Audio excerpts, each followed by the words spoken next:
Okay, so sweat lodges. Uh, um, I loved my first sweat lodge. I felt reinvigorated. I was mainly in tune with the heat and the fire component and some sense of regenerating yourself. And I was anyway. I don't think that part's very important.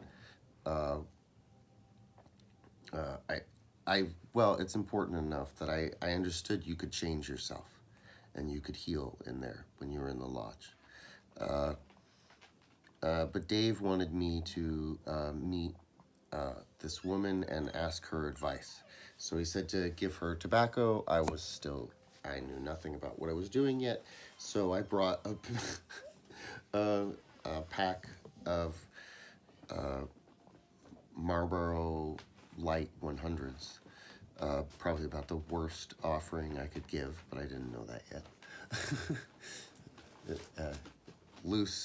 A loose bag of top is considered a much better offering, and a loose pouch of American Spirit would have been ideal. But that's what I brought. So we went to her house, and which was off the 10 somewhere, and we were going to lodges there. Hey, Seabass. Our dog's drinking water. Sorry.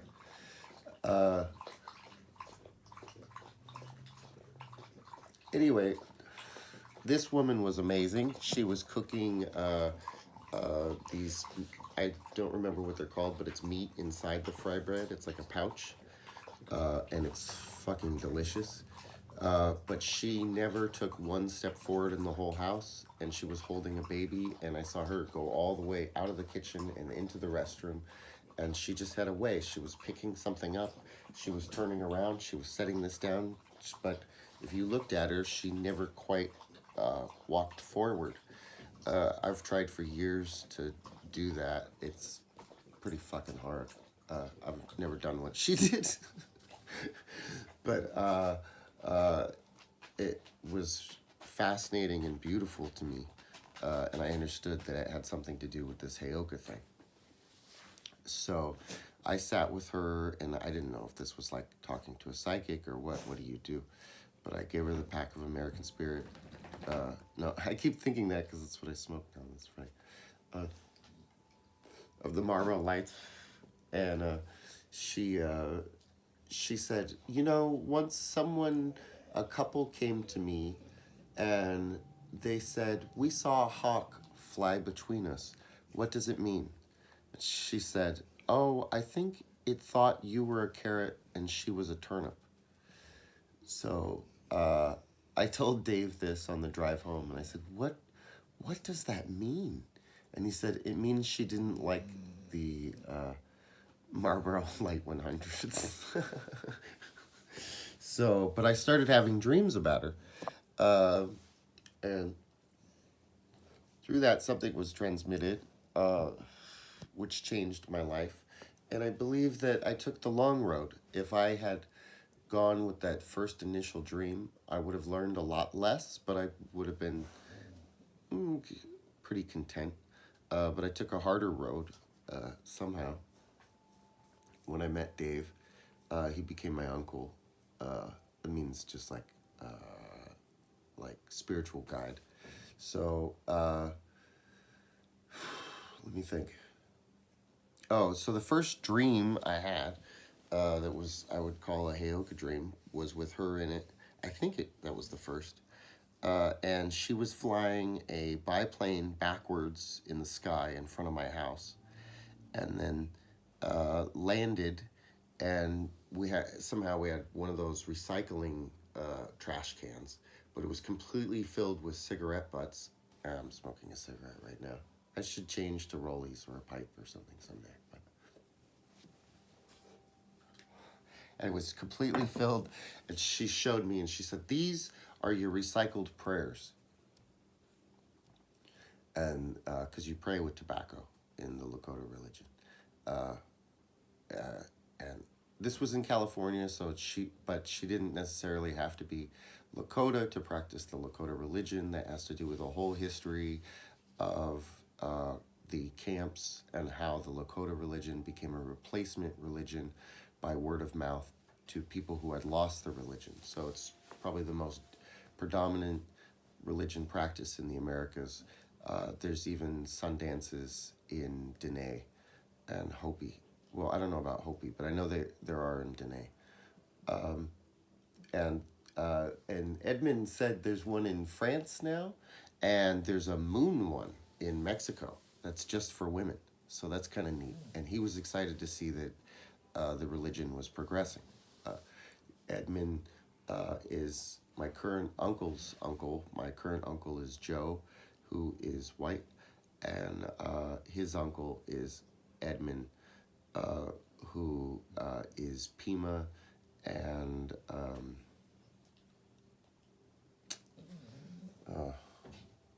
Yaqui, but he doesn't practice the Yaqui religion.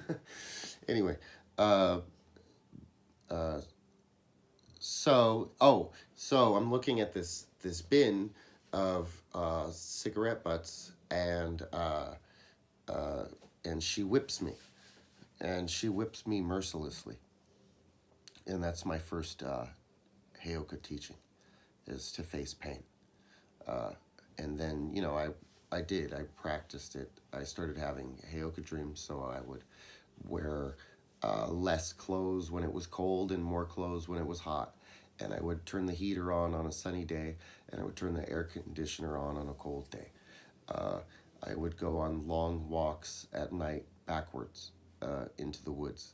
Well, sage country, Vista, California, so into the bushes. And I would take my clothes off and pray to the four directions in counterclockwise. And I had lots of Heyoka dreams. I had one of, I guess actually the first one was where a tree turned into a thunderbird. And the second one was with her.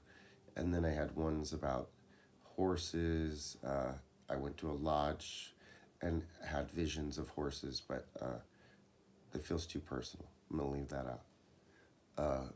Spider Lodge. I've only been to one that I know of. Anyway, it put me into a whole wrestling with my parents and having lucid dreams to gain back some part of my consciousness that I realized I had lost. So, and I knew nothing of occult work then, so I wouldn't have called it shadow work or anything. I wouldn't even know that term. Anyway, so what ends up happening? Okay, so then I'm still an artist, and I'm making altered books. They're the only thing I make because I'm a situationist and I'm on strike, but they're spells. I hadn't realized that whole droves of male artists had gone on strike, and that utopia didn't happen. But but I love situationism, and I think it has a huge impact on how we look at the world and art.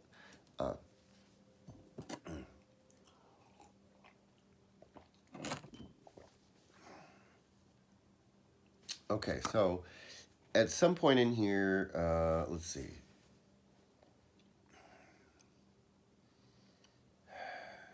I start having these dreams. I start having these dreams because I'm keeping all these altered books in a suitcase. And I have these dreams that I'm supposed to deliver it to a man who all I know is I have to go to Hopi. And I hate these dreams because it's a recurring dream, and it sounds so impractical, and I don't want to give up this huge suitcase of art I've been making. But I can't get the dream to stop. So finally, one day, I'm living in Oceanside, California on Apple Street. Real great place. And I can't afford my rent. So I hop on a Greyhound, and I get as close to Hopi as I can. I think it takes me to Winslow or something like that. And then I ask a cab driver to take me to Hopi, and she says, you can't afford it. I can tell. I'll take you halfway. So she takes me halfway and drops me off in the desert. And I hitchhike into Hopi. I get into Hopi, and for some reason, I want to go to Second Mesa. I get over to Keokitsmavi, and it's nighttime, and I have to go to sleep, and I'm a white guy wearing a Jacob's Ladder t-shirt and carrying a suitcase in the desert, and I feel a little awkward. But you know, my life has been a big performance piece, so I figure whatever, and I walk into the desert to go find a place to sleep, and I set my suitcase down and I lean up against some stone and or like sandstone kind of thing, and I look off in the desert, and as I'm going to sleep, I see a being that's about 10 feet tall, made out of light, and he's walking, I guess, south. From my right view, I'm facing west. So he's from my right view, and he's walking, and he's walking with sort of a calm gait, and then he stops and he looks at me, and he looks like, "What are you doing here?" And he's very far away, but he can clearly see me clearly and understand who I am. And I'm like, I don't know, I'm just, you know, sitting here looking for something. I'm trying to do something with this suitcase, and I'm gonna go to sleep. And he just went back to walking. He didn't approach me. He walked off that way, south. So the next day, I end up hitchhiking down that road that goes in front of Keokitsmavi, south. Somebody tells me that I'm gonna find something there. No, I walked all the way to the inn, and I had some really weird. The road was getting longer and shorter as I walked. Maybe I was going the wrong way, but I ended up hitchhiking, and somebody took me down that road, telling me that's where I want to go. And then he said, "Oops, I'm sorry, we passed Keokitsmavi. You'll have to hitchhike back." And he dropped me off in the middle of the desert. And he had a cross painted on the window, a circle cross, medicine wheel. Anyway, and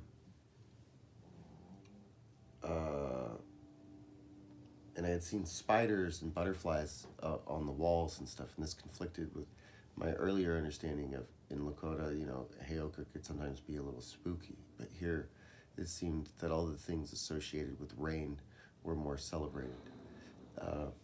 Anyway, I was in the middle of the desert, and I set the suitcase down, and I decided I might as well explore because I was trying to hitchhike and nobody would pick me up. And so I set it in front of this stone, a smaller stone that was in front of a big stone that looked to me like Ioto. It had 3 holes in it. And I approached it, and the middle hole that was like a mouth had little things in it, little pouches and crystals, and little things had been given to this, like it was something you make offerings to. So I walked south through the desert, and I think delirium started to kick in, and I was looking at the plants, and I started self-reflecting, like in that dream with Krishnamurti. And I started seeing, if I saw one flower, I saw, oh, I feel kind of alive. And I saw one dead plant, and I feel kind of dead. And then I started to realize the loneliness of my life, because all these plants were just one single plant by itself usually, and usually dead. And I walked, and I got down to a riverbed, and here the trees were different. They had some sort of pollen in them, and they were small trees, and they were about 4 to 5 feet tall. And I kind of went into this little patch, like an island in the riverbed of these trees, and the pollen was blowing between them, and I saw they were all connected, and there was something beautiful there. And the whole time I had been walking on this thing, something said, "You're going to meet the fly kachina. You're going to meet the fly kachina." Which I don't know if there's a fly kachina, but that's what it said. So I came out the other side of the riverbed, and there's a house. And I thought, oh, maybe there's somebody here. They're going to help me. Maybe I'll go back and get the suitcase and give it to them, or I don't know what I'm doing here. But I'm really thirsty. And so there was nobody home, it appeared. So there was like a hill, and I went up on the hill and I sat on this hill and tried to meditate a little bit about what I would say to this person that I was on their property in the middle of the desert, about why I was here. And I started to notice there were flies, lots of flies all over the hill. In fact, they were crawling on me and they were flying everywhere. And I could hear the hum in the silent desert. I could just hear nothing but these flies. And then I realized somehow that I was on a mound of death. Suddenly I was like, you are on a mound of death. That's why there's so many flies. And just as I realized that, a truck came around the corner speeding. And its fast pace made me nervous. And having just thought so much about being on a mound of death made me nervous, and I ran. So I ran back into the riverbed, not wanting to talk to anyone anymore, having kind of faced something about death in the desert, and just wanting to get back on that road and hitchhike and get the fuck out of there. But I felt nervous, and I kind of got lost in this weird labyrinth for a second of weird sandy hills in the riverbed, and I saw a blue bee. Believe it or not, I saw a blue bee, and that was very strange to me. And next to the blue bee, I saw a rock, and it had the number 5 on it, like a red, probably jasper, I guess. But for some reason, it had the number 5 on it in another color, like it crystallized or something. So I thought that was very strange, and I put it in my pocket, and something told me I had to go put it in that altar without looking at it, or it would turn to the number 4. And that this had to do with the 5th world, and I had done these drawings too of people walking with mountains on their head and all this stuff. That had something to do with that to me. I was drawing like kachinas all the time now, obsessively. I couldn't help it. Some of them real, some of them made up. But, there's thousands. We don't even know all of them. Anyway, so I did look at the stone, and it did turn to the number 4 before I put it in the hole. So I messed up to myself. But I went out, and after that experience, I saw a cow first, or a horse. No, what was it? I think it was a dead cow. And then I realized that's what was in those hills. And it was very disgusting. And I could hear sounds that you don't want to hear when there's no other sounds in the desert. And that made me think more on my own death and what I wanted my life to be. And I wanted it to be like those trees. I wanted to have community and connect with people. I'd been homeless a lot, and I had isolated a lot in my life, and I wanted to make connections with people. Anyway, so I came out, and I stuck my thumb out, and finally now somebody immediately picked me up, and they gave me an orange soda even. And then, the man asked me, what are you doing out here? Because people come out here looking for a spiritual experience. What are you doing out here? And I said, I had a dream I'm supposed to give, and I had been saying, I think the guy's Hopi. And finally I said, I think the guy must be an artist. So I'm supposed to give this suitcase to an artist. And he said, well, my brother is a silversmith. And I don't think I understood the long, amazing history of silverwork in Dene yet. That is certainly an art form. And Marcella led me to believe that we were in Bird Springs later. There are some great artists that come out of Bird Springs, but I do not know which ones I gave it to. But the point being is they drove me to their house, and the woman who was older than them pointed at me and then talked about me to them for 10 minutes in Dene. I have no idea what she said, but at the end of her talking, they said, we'll take the suitcase. Years later, I talked to the grandson of a great, I think Dan Amina? No. Her daughter liked my art on it. His daughter liked my art on MySpace. No, it was somebody else. But he was the grandson of some Dene artist, and he said, "This sounds like The Stand to me," which I think I understand. And to me, I kind of, he said, because there's a good house and there's a bad house. He said, you went to the good house, and because there's a whole nother part of my story that happened later with another suitcase with a very dark, I'll just say, a witch who was not working on her consciousness. But bless her wherever she is. Okay. We're at another 20 minutes. What am I going to talk about next? So then I start going to sweat lodges more, and I finally start getting to go to Sundances with anybody who knows. And I forgot to mention reading Paulo Coelho, The Alchemist, but all I'll say about that now is that I learned about legacy and thinking about your life as something beautiful to leave behind. Something, it relates to Tippereth, I guess. But, finding your gold, finding what makes you worth something in this life. And that had a big effect on me. And later, I just want to mention, because I don't know where to fit these in, but later I read The Valkyries by Paulo Coelho, and he talks about that everybody's made a deal with the devil that they won't admit to themselves. And so there's a way to pray to Saint Michael to take off the negative qualities of that, the made-up lies, because if you are a child of God, then you owe the devil nothing. So even if the devil gave you, like in his case, it was genius about his writing, but that he would always be considered in the world to be a crazy person or a failure or something.